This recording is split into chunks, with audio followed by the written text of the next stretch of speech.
David and his siblings needed help, and they had a plan to get it.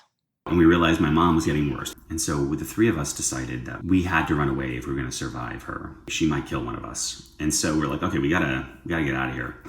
So we stole a bicycle, and we decided my brother was going to bike from where we were living at the time, Western Massachusetts. And we're like, Alex is going to bike back to New York.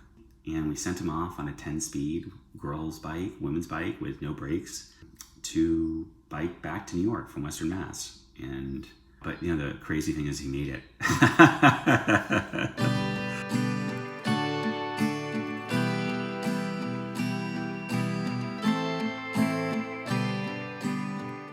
Welcome to In This Family, presented by Nexus Family Healing. I'm Dr. Michelle K. Murray, President and CEO.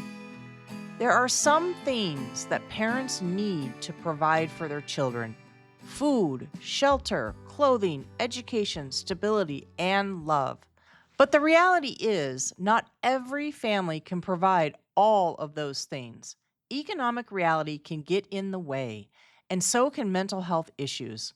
When a parent carries a significant problem with their mind, that can make it very difficult, sometimes impossible, to provide. David Ambroz is a poverty and child welfare expert and advocate. He was recognized by President Obama as an American champion of change. He's currently a leader of community engagement at Amazon. He also led corporate social responsibility for Walt Disney Television and served as president of the Los Angeles City Planning Commission. It's a long way from the streets of New York, where David spent his childhood, homeless, with his two siblings and mentally ill mother, who was very abusive. After a mostly horrific experience in foster care, David found his way to a degree at Vassar and a JD from UCLA. David wrote about his journey in a memoir, A Place Called Home. David describes himself as cisgender, white, and gay. He lives in Los Angeles with his 2-year-old child. He also has a foster son who's older and out of the house. David's mother is in a stable environment now, and David is one of her caretakers. David Ambroz, welcome to In This Family. Thank you so much. I'm glad to join the family. You experienced years of homelessness and poverty, and I was wondering if you could explain what age that started and then describe sort of a typical day of what that was like. Sure. I was born into homelessness. There was no before. It was my memory of coming into this world. My mom and two older siblings were there. My mom suffered from an array of mental health issues, which led to her inability to, cope and function. And we mostly lived on the street or shelters. Sometimes we had apartments, very rarely and infrequently, and usually for a short time. And that's what we did. We kind of wandered. We slept in subways. We slept in Grand Central, nooks and crannies of the city, Bowery slums, hospital waiting rooms. You just would find places where you would be safe enough and not harassed by public officials to clean us out or up or move us on. And it was pretty brutal and also magical. I kind of think of my life, a lot of people listening or seeing this may have watched or consumed Harry Potter. And what I always think about when I saw that first couple when I was younger, I thought, gosh, this is my life. It was both magical to grow up out of school with almost no rules, but it was also deathly and a little bit of both at all times. Life was pretty much just waiting for the world to hurt you and then recovering when it did. And it was a perpetual state of kind of readiness. My mom was physically violent and mentally ill because that's what caused it. I started my book with 2 words. One's a conjunction, so maybe 3. I'm hungry. And I could have started any which way. The reason I started with I'm hungry is because it was my most constant companion. When you get up, you can skip a shower, you can skip a lot, you can skip coffee. What you can't skip are some calories. And the problem was we would just wake up without access to those on a consistent basis or an often basis. So throughout my life, we did different things. We did fun things and scary things. So fun things would be like, if it's your birthday in New York at some grocery chains, you could go to the cookie counter and tell them it's your birthday and give you a free cookie. So we'd go to several in a day and get free cookies. Or you can get a sample of a thin cut slice of ham, how thin you want it. So we would do things like that. I also like to say I met God through food. We would go to churches, and mostly churches, very few other non-Christian denominational at the time, or at least that we went to, free meals. And so it was funny because the first time I had Indian was at a Unitarian church. And I just remember thinking, these are the chosen people, because the food was so good. And then the Baptists had, Black Baptists had macaroni and cheese. The first time I had that, I was like transcended. And I tell a story, I think in the book, where my brother, sister, and I would stand outside of a pizza restaurant because people don't eat the crust. And I think they're crazy. And so they'd always throw away the crust, and there would be like these little triangles of red sauce between the bites that would be attached to the crust. And folks listening may be like, ugh, but I thought, because it was fresh and delicious. And we would have like 4 or 5 crusts, and it would be like lunch. And that would be lunch. I mean, my mom used to put sugar packets and cream into water or coffee, and that would be a meal. 7 or 8 sugar packets that were free. So we did all sorts of things to survive. Okay, so you started to talk about your mom, and you mentioned that she struggled with mental health. Can you tell us what mental health issues she struggled with? There's an array of them. The predominant issue is schizoaffective disorder, which became meaningfully worse over time and interacted with other issues that came and went, as far as I know. But schizoaffective disorder is the main issue, and as far as I can understand, it started when she was a middle teenager and carried with her and got worse as she got older. And if people aren't mentally ill when they hit the streets as homeless people, they become quickly with some other issues. So she got those too. I mean, trying to survive with 3 kids, trying to get public services and benefits, and just the stress and pressure she was under made everything worse. Every underlying mental health issue, every trigger. We as a society collectively addicted a couple generations to cigarettes, and then we condemned them and made it hard and expensive to buy them. So, access to an addictive product like tobacco, all these things could trigger my mom. But she struggled with an array of mental health issues, still does. And when you were younger and she was displaying the schizoaffective, what would that have looked like in her behavior and how she interacted with you and the world? A number of ways. So one, you just never knew which mom you were going to interact with. She's brilliant. She's a brilliant woman. She worked for decades as a nurse in New York City. She's so charming. And at other times, something could trigger her to be physically violent out of nowhere. Other times, she would descend into a fugue state where, be lucky if she got dressed. Other times, she would quite often believe things that just were not true. Even as a child, I knew they were not true. The perpetual they were after us, some form of the government. And the government really wasn't after us. I wish they would have been after us to put us into an apartment. But she'd be so convinced that she was at the center of major international crises and was related to this president or that general. And she really believed these things. And they caused her to have great distress, To this day, she talks about the Picasso that she had in her apartment recently.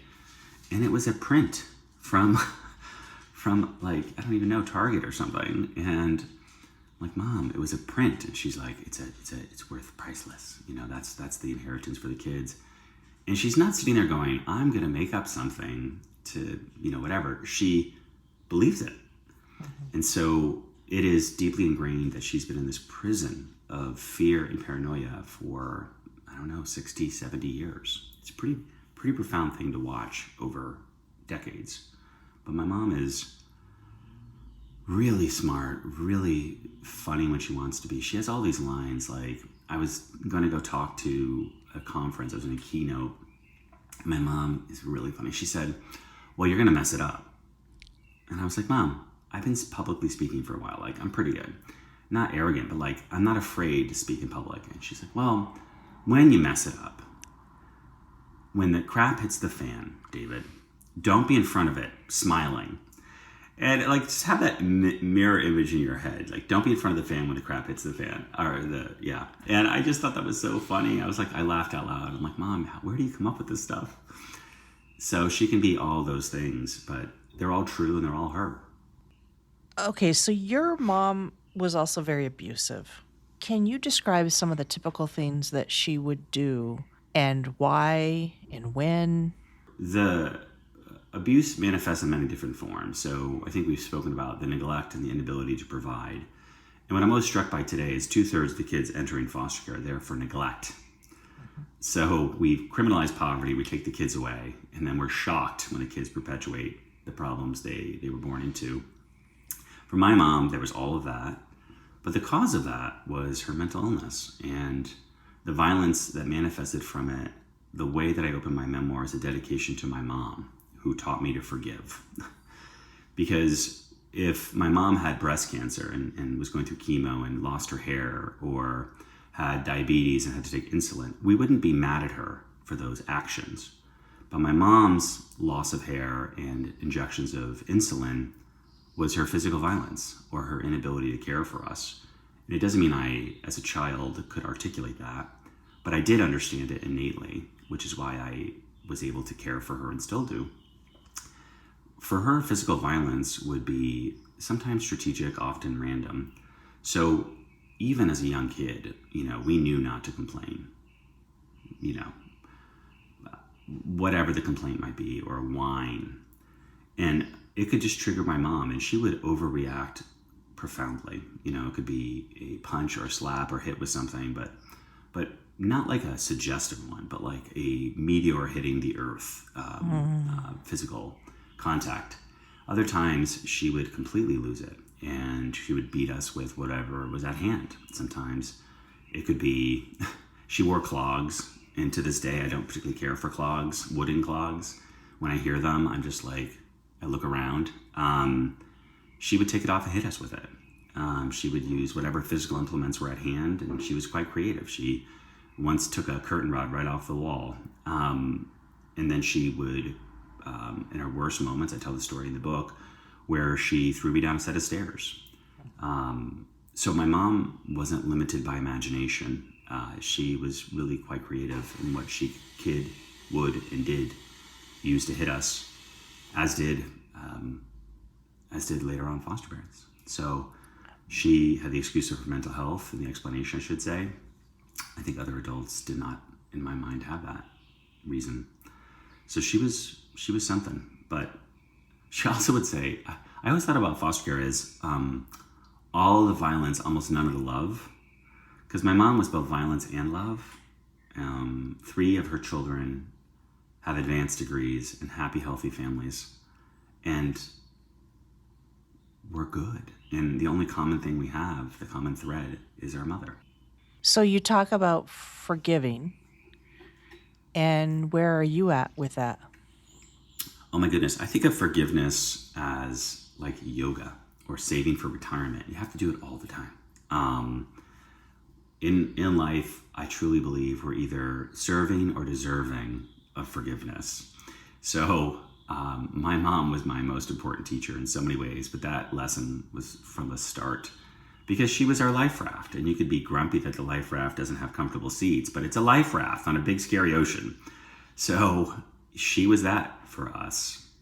And I also understood so early that she was not right. And I wasn't angry about it. It helped me understand what I needed to do to stay on the goddamn life raft. So she was my most important teacher. I think about her lessons all the time. She used to say this thing, which I thought was so profound, especially now. She used to say, you'll never see where you're going if you don't look up. And what she meant was, quite often today, our phones, but in general, collectively, culturally, and emotionally, we don't really look up. We're sort of stuck in the immediacy of whatever it is. My mom taught me that. But the forgiveness piece is something I practice all the time. And it could be silly, like when someone cuts me off in traffic. I know that person will not think about me the rest of the day. I will be ticked off the rest of the day, or at least the morning. And so what I do is I have this hand gesture where I go, I forgive you. And I say it aloud. And people kind of like giggle, they're like, you're so weird. I'm like, yeah, I am. And that's cool. But the physical manifestation and auditory hearing of it allowed me to physically release the real anger, like someone endangered me or thought their time was more important. And it sounds silly, but throughout my life, I try and practice that because Lord knows I probably owe someone an apology at this very moment. I could think of 3. So my mom consistently taught me that. And even today, I have to remember intellectually how I explain what she did and how she raised us through the context of what I shared already, her mental illness. And I have to say again and again, like that hand gesture in my car, I forgive you and I love you. How did she show you love? Oh my goodness. My mom was just like a big hugger. She would say, I love you all the time.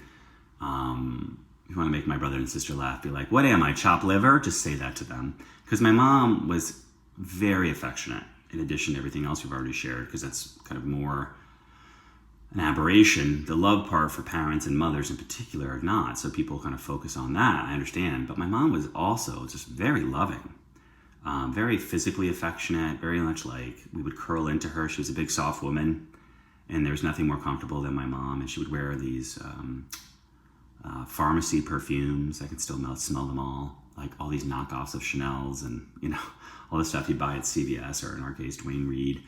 So she was very affectionate. We would hold her hand. We would sleep in public, and my mom was just like, I think the phrase I have now, because I've had kids, is I call myself sometimes a personal leaning post. Like people just lean against me, my children. And so I just think back, like, yeah, we sort of just like, mom was the tent pole. We all sort of just like leaned against her for comfort and warmth. And, she would say things like, David, I give you the stars. And she would give the moon to my sister and Alex the sun. And she would say that all the time. And you begin to believe it. She would say, you're going to be a Supreme Court justice, which on the one hand, I felt to my core, which is funny because I became a lawyer. But on the other hand, I also was like, can you just put us in school? I really like to learn to read. So again, the duality of my mother, but she was very affectionate. And I do that now too. I rarely end a call with a friend or a family member without saying I love you and mean it. And with my 2.5-year-old, I've given myself something that I call the 1 million dad I love you challenge, which is by the time he's 18, I'm going to say I love you and mean it by 18, 1 million times. And were you cognizant of feeling that as a child, that both you were afraid of her when she was being harming and that you loved her? Yeah, I certainly, depends on the age, but I wouldn't have been able to articulate it thus. But yes, I was, because I loved her. I don't remember not loving her. I remember being afraid of her. I remember being hurt by her, but I never in my head, I can't think of, I think I can honestly say I never not loved her. Even in the worst moments, I still loved her. Do you and your mother ever talk about when you were younger? I very specifically have decided not to. My goal with my mom, I'm never going to get to the place where I sit down with my mom and she's like, David, I'm so sorry. That is not an outcome that's going to ever occur. She is not going to acknowledge the things that happened. She doesn't even remember them or believe that they happened if she does remember them. I know that. How did you get to that resolve, David? Because even as a child, I'm constantly focused on what I need to do to survive, kind of how that's manifested in my adult age. I love my mom, and I want my mom to be stable and okay and healthy. What do I have to do to accomplish that? I cannot sit in the sewer of my emotions about what happened and seek some sort of resolution with a person who doesn't have the mental faculties to be in that conversation. And she is a frail mentally ill old woman. What am I going to do? And what am I expecting her to do? So would I love her? The vision I have in my head all the time is that like God or whatever you believe in, like the hand would like descend into her head and calm all of that and let me spend an hour with this woman who is my mother and just know her. Because that person I've never met. I've met glimpses of her. All of this is her, but I want to meet the person that she would have been if she wasn't robbed of much of her life by this illness. And that's the image I have. I think about it all the time. I'm like, what would we talk about? What stories might she want to tell me? And I think that's a pretty incredible thought, but I just know that my mom is never going to be able to give that to me. And what a wonderful dream. And I'm just so impressed with how you have come to that resolve and that insight that your mom isn't capable of being that kind of person. And it's so important for healing, I think, for people to come to that place for themselves. So I want to talk a little bit about trauma here for a minute. People would describe your childhood as traumatic. Does that fit for you? I look around and people like, your life was so traumatic. Yes, but it was sort of like the electroshock that brought me back to life. When you see someone have a cardiac arrest, it is not something I chose, but I walk around awake and aware and profoundly in a state of gratitude because there's no reason that I should be in my home in Los Angeles with a happy, healthy family, a thriving career, and be I am so freaking happy. It's silly. And it's not nonsense happy. I am a truly happy person. I am gifted all of that because of the life that I led as a child. I was slapped awake by the world upon birth and slapped for quite a while after, but it made me aware to the world as it was and gave me a mission to help other kids that shouldn't have to experience what I did, any form of it. Hunger, violence, deprivation, crappy schools. And it's a gift. And would I have chosen it? Probably not. When I was older, I wrote a letter to my 12-year-old self and I apologized. And I apologized because I put us in foster care. I am the one that placed me and my siblings in foster care. And the violence that I then experienced after that in foster care was so horrendous. My hands are shaking when I tell that story, even a little bit when I go near it. And it's not unprocessed trauma. It is, I am in touch with my emotions. Yeah. So I wrote a letter to apologize to myself. But then I even look at that and I think, gosh, the work that I've done my whole life around reforming foster care, protecting queer kids, giving girls, when you graduate foster care in America as a girl, you're more likely to be sex trafficked than go to community college. 50% of the homeless in America were in foster care. I never would have been engaged with this issue and found such a burning bright mission in my life around poverty and foster care. A lot of folks have watched The Matrix, and sometimes when I talk to younger people, they haven't. But I just feel like I was born unplugged, but I still had to operate in it. And so I knew and I know that there are no such thing as rules. Other than the laws of physics, everything we do is a choice.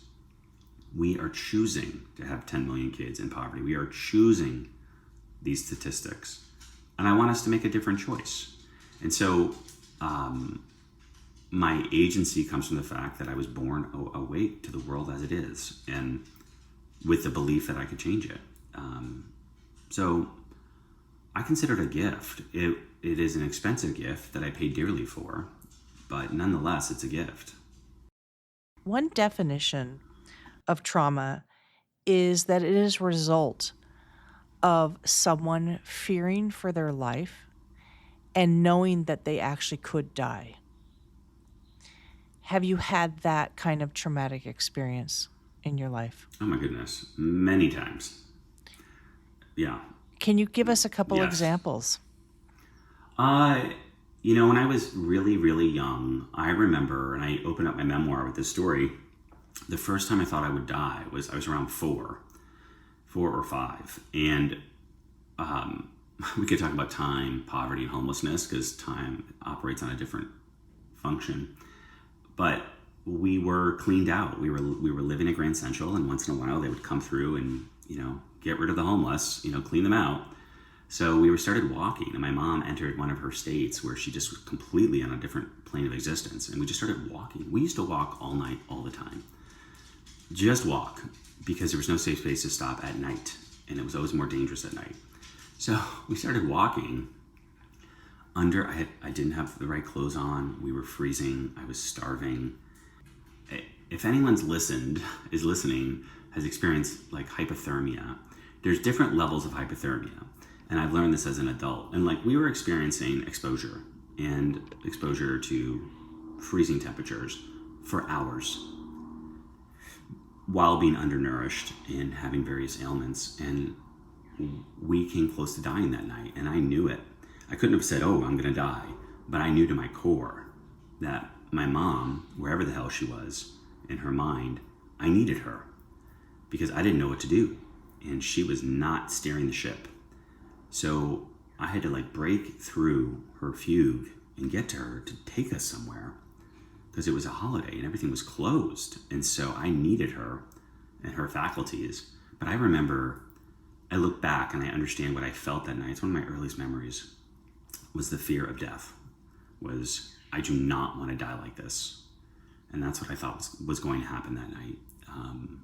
My brother and sister and I, all 3 of us, and my mom. Although my mom never seemed to experience the cold like we did. I don't know what that was. I hadn't thought about that. But she broke out and got us somewhere. And the physical violence, she tells a story in the memoir as well, where she, got worse and worse one summer and threw me down a set of stairs. Do you remember why she did that? Do you remember what the instigation was? Yeah, I don't think it's dispositive in that this was always going to be the instigating thing. But my brother had run away, and my mom was worried about him. And she was just really strung out on that. Not drugs. She was strung out on the fear for Alex. Where is he? What's going on? Has he been kidnapped by insert terrorism group? So she really, for quite a while, and then we were slowly being evicted from our apartment, where we had just moved out of a shelter into an apartment. So all the normal things, the stresses that she normally experienced, were just getting worse and worse and worse, and her child was missing. She just lost it one day. She was convinced that I might know something, and it just escalated, and she became, incredibly violent. And then I think that was the only time she threw me down a set of stairs. But, things like that occurred. But that was the time, and I was at the bottom of the stairs, and I was really, really beat up, and I was bleeding pretty bad. And I was 11 at that time, so I understood death. And I was like, oh my God, I think she might kill me. And I think people, I don't know, I think if you've not experienced near death, it's hard to describe it, but you sort of know. And I was like, oh my gosh, she's gonna kill me. And she came down the stairs, and sure enough, she wasn't done. And she used her clogs, and she kicked me hard in the head. And I blacked out.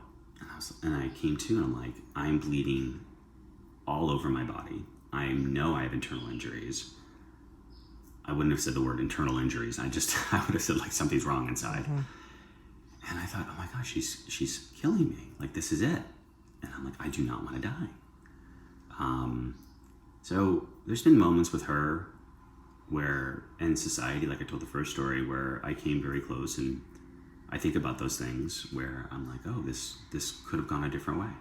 It seems like that was the point where it kind of shifted you getting into the foster care system. And you mentioned feeling mixed feelings about that you got you and your siblings into the foster care system. So can you... foster care to me was always the savior place. It was the place where kids go to be saved. And that was the thought that I had. I wasn't, the age for the internet. And what did we really know except kids sort of disappear from the community and go to this place when their parents are awful, which is sort of what you think when you're that age. So I thought we would be saved. I thought we would be stable and fed and not abused, and a consistent school would be nice. And it just turned into, purgatory. So brother and sister were separated. I was put into delinquency. I was diagnosed as queer or gay. And at that time, it was still illegal in most states. So it was a diagnosis in the DSM. It was called gender identification disorder. Aside from issues of gender dysmorphia, it was also diagnosed for boys and girls that were probably lesbian and gay and other. And the placements I was put in were very violent. They were delinquency. And the thought I always had in my head, like once I started down this pathway, was, oh my God, hell has a basement. I was like, oh, I thought I'd been in hell. And it's like, oh no, you can go further down. All the violence, none of the love. So, and I lost track of my siblings. And so it was just so disheartening to be, disheartening is such a wimpy word. It was devastating to be separated from them and my mother and put into greater peril. Mm-hmm. Yeah, and when you were going through that in the foster care system, were there times where you had wished to be back with your mother in that moment? No, I never looked at it as either or. It was more, I really did understand she might kill me. And I thought a lot of things about foster care, but I never really thought they'd kill me. And that's kind of the extreme that I sort of was living in and thinking about. I never wanted to be back with her, but I also that doesn't mean I would have preferred where I was. I think that's not that you're saying this, but it's sort of like a collective false choice. My two choices weren't A or B. It was impossible and more impossible. Mm-hmm. So no, I am mournful and profoundly emotionally scarred by the fact that I put myself into this environment, but what choice did I have? And so I survived. I am here today, and it was ultimately the right choice. And I had at least one amazing foster family, and the life that I have is because of that experience. So it's what you asked earlier, I don't remember the exact question, but like, do I regret this or things of that nature? And the reality is no, I am gifted by the painful life that I had as a young person with being the person I am today. And I love who I am today, even though I am imperfect. I am living a life that I love, and it's really fun and interesting. And I wouldn't be this person if I didn't have that. So I think about it. I'm like, no, it's not that I wanted to go back to my mom or thought my mom would have been better. I recognized that both of these situations were impossible, and I was going to have to survive despite that. Yeah. So in foster care, you had really difficult experiences, abusive experiences, and you've had really positive experiences. So I thought maybe could you talk a little bit about the bad experiences that you had? Yeah, I'll tell a story. In many placements, this is sort of demonstrative. I stayed with one family. So Western Mass is sort of, parts of it are very economically depressed, post-industrial. There was a lot of factories that were still closing down in the early 90s that were still present. I went to this one family, very blue collar, and the husband had lost his job at a materials factory that shut down. And the mom worked at a convenience store. And they were taking in foster kids, a lot of them, and they had their own kids, and they were struggling. They were just struggling, and they were very manipulative. They were violent. I remember this one time, I think in general, we sort of came across as like wild thoroughbreds to these foster parents, and they just did not care for that. And so the challenge for many children is they come into the system having acted and operated as adults, and then all of a sudden we're made to feel like imbeciles. Act like a child. You lose all control and authority. And I'm not saying you should or shouldn't have it, but just to give you the sense, you go from 60 miles an hour to 0, and you hit a wall, and all of a sudden you're treated like a child when you've not been operating that way for your life. And these folks were just very cruel. I mean, very cruel. You know, food was weaponized to decrease my energy.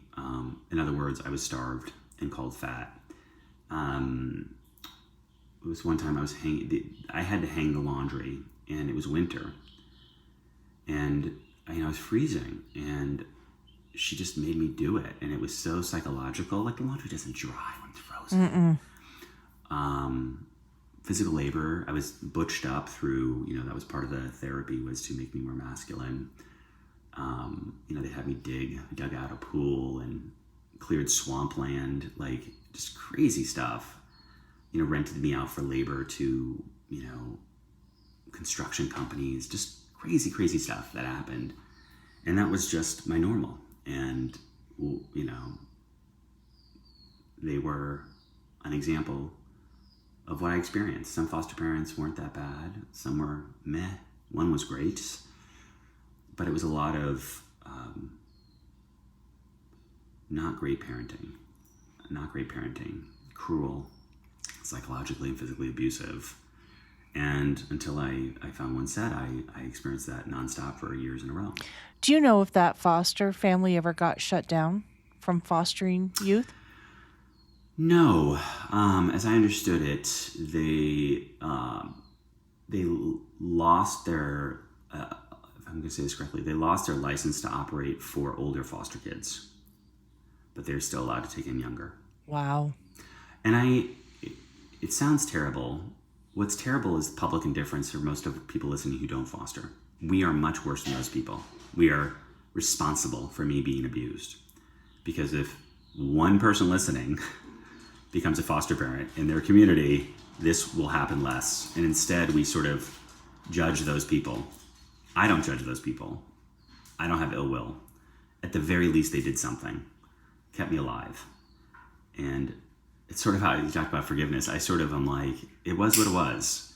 What is more pernicious is all the reasons people list why they can't foster. All the reasons they can't get involved in public education to help schools get better. All the reasons people don't have time or money or attention. And all of it's true. But if it was easy, it would have been fixed already. And we need people to raise their hand. Those people aren't the worst. The worst is the apathy that would slap me every single day of my early childhood. When we were begging, we were homeless, when I was abused, when I was in foster care, just the public apathy. That was the more violent. And people are cynical. And cynicism is a luxury that kids just can't afford us to have. We cannot be cynical. Cynicism is a luxury, and it's also ridiculous. We get to create this future that we want to live in, and this ain't in it yet. Your book was so wonderful to read. It impacted me so much. It was hard to read at times because of everything that you were describing. But I will tell you that your advocacy and the question that you pose around the people who are getting involved and not getting involved stuck with me. I mean, it has lingered with me, that idea that you just described, where it's easy for us to judge on the outside a foster parent that's not nice, harmful, abusive, all of this, but at least they're doing it. At least they're providing the food, the shelter, whereas all of us who might have more means aren't even doing that much. No. Or even ignorant. We don't even pay attention. We sort of just, when it happens, we yell at the public officials for 6 seconds and then we move on. You may not be able to foster, but you can care. You can figure out what you can do, and you can see what's in your arsenal to give, and then give it time, attention, educate yourself, volunteer. You can become a mentor to foster kids. Yeah. I've always wanted to do something called Take Your Foster Kid to Work Day, because the reality is all foster kids are all of our kids. I need a sponsor, everyone. So all across the country, I want us to find a foster kid appropriately and bring them to work, and understand that not everyone's going to be a foster parent. That's fine. But you can actually be something called a respite foster parent, which is you're a foster parent for a weekend to give another set of foster parents a break. You can volunteer, you can become a mentor. You can just vote as if this issue mattered to you. Yeah. And instead, we're just apathetic, and we pick up the pitchforks and we chase the monster when the monster is us. Yeah. And Now shifting to the positive experience you had, Holly and Steve were a better experience for you, a great experience, more with the traditional family, but I shouldn't put those words into your. So describe the different experience you had with Holly and Steve in foster care. Holly and Steve weren't foster parents. She worked at a daycare at the Y, and Steve was a contractor and house painter, and just very working class, blue collar family in Western Mass. And Holly, I volunteered at the Y, and she saw the abuse I was undergoing and tried to get custody of me for quite a while, unsuccessfully, even to the point hiring a lawyer. And I didn't know any of this till later. They tried for years to get me. And that's why when I always hear people with their excuses, I look at these two working class people with no resources to speak of, with children of their own, who saw something and raised their hand. They didn't look around going, who's going to help this kid? That is the American spirit that I think is right there. That is what took us to the moon. That is what makes us a great nation. They are the embodiment of that. And they never gave up. And eventually I went to live with them, and they were imperfect parents. They struggled. All of a sudden they had a teenager with a bad attitude and a lot of trauma. Yeah. And they struggled. And I struggled to fit into a home where I was safe. That was a very hard thing. And we did well by each other. Holly did such an important part of my life was the work that she did to bring me back from, the edge of non-existence. Not suicide. It was never suicidal. I was losing the thread. It had been 16 years at that point of just perpetual violence, perpetual fear, and perpetual instability. Thousands of adults in and out of my life, hundreds of foster siblings. And I just was done. The goose was cooked. And Holly, that's what Holly inherited. Walking into her home, emaciated, exhausted. And that's what she got. And she aggressively loved, which is what I needed at the time. And she's wonderful. I talk to her all the time. So what kind of healing work have you had to do to resolve your childhood and the things that you endured? So what I talk to foster kids a lot, or homeless kids, and what I always say is, I was 30, in my late 30s before I did this work. So give yourself some grace. Psychologically, I needed to know that I was safe enough financially with friends and family that I could excavate these scars that had not healed right. I had to reset those bones, and I knew it. And so in my late 30s, I sort of fell apart. And I did it in a very David way, which is very organized. Since my first delinquency facility, I had not cried, not once. And that when I was in that facility, it was very violent. And there was one particular incident where I was assaulted, and I knew that if I kept crying, it would get worse. And so I decided I would never cry again. You can hear I'm going to cry right now. So when I was in my late 30s, I started crying. I'm like, what is going on? And inappropriate times, I would just get emotional. I'm like, what is this feeling? And it doesn't mean I didn't love or have great relationships. There was a huge part of my being which was locked off. And the way I describe it mentally or visually is I would take all of these things that happened to me, even as a kid, and I'd put them in clear bins, and I'd put them on a shelf. Clear because I needed to remember them, to learn from them. In bins so I didn't have to feel them. And I would organize them so that I could reference, if this happens, this is what you need to do. And in my late 30s, my oldest foster son broke my shelf. And concurrent to that, I broke my shelf. And essentially it was at the same time, because I think deep in my DNA, I knew that I was finally safe enough to have these experiences, to think about things, and less think about things, to feel about things. And that's what happened. And the profound difference for me was I did it in a very organized fashion. I knew I needed to clear the deck. I needed to seek out help, but I was also in a place financially where I could afford good help. And let me be more plain spoken. I could afford good therapy, great therapy, which which is not the case for a lot of people. And so I got that. I also decided to write this memoir. So much of what I experienced, I was ashamed of. And I don't need anyone to tell me that I was a child. You didn't need to be, you didn't make these decisions. I'm like, I get it. That's really adorable for my brain. But my heart and my soul, it's embarrassing to say that I had herpes. It's embarrassing as a 4-year-old to have uncontrolled face herpes. It's embarrassing to eat out of the trash. It's embarrassing to be sexually assaulted. It just is. And I don't have to justify it. It's just not something that I feel great about. And so I didn't tell anyone. For decades, people knew the headline. I was in foster care. That's all anyone knew. Not even my siblings knew most of the stories after we were separated. So the shelf broke. I had all these boxes. I'm like, whoa, dear God, I need to write this stuff down. And I don't want to walk around ashamed. And so nothing like sunshine to clean out the infections. I was like, I'm going to publish this book. I'm going to tell all of these stories. And I did. And that helped me both write it down and see it and understand it and wrap my arms around it.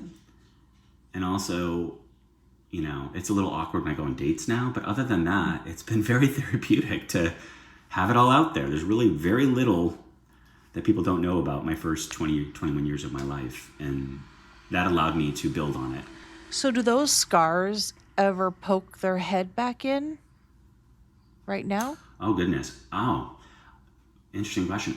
Yes. However, I think that's great. I think emotion is a superpower. And we walk around and we deny it, especially men. And we don't show vulnerability. We make people ashamed for asking for help, welfare, free food, whatever. You should be embarrassed for being poor. How is that possible? Why should you be embarrassed for being poor? It makes no sense. It's like being embarrassed for having 10 toes. It's like, what? But that's our culture. And so, they rear their head. You heard it a couple times today. Like, this stuff is real. This stuff happened to me. And it's almost impossible to believe that it did. And I am still that boy sometimes that experienced these things. And I think by being vulnerable and sharing, as you can hear in my voice, that quiver means that someone listening is going to come out about their own trauma. And through that, we stitch together something more beautiful, the beloved country that I think is possible, where we're not automatons walking around numb, but truly relate to people as imperfect, beautiful, messy, moist bags of water with a lot of problems and a lot of love and a hell of a lot of potential. And so, they pop up all the time. They pop up every single day, especially given the work that I do. And I'm so grateful that it does. Emotion is the human condition, and I'm finally in it fully. How have your experiences affected your parenting? In good ways. I say I say to my son, I love you all the time. My foster son too. I'm very expressive physically and verbally.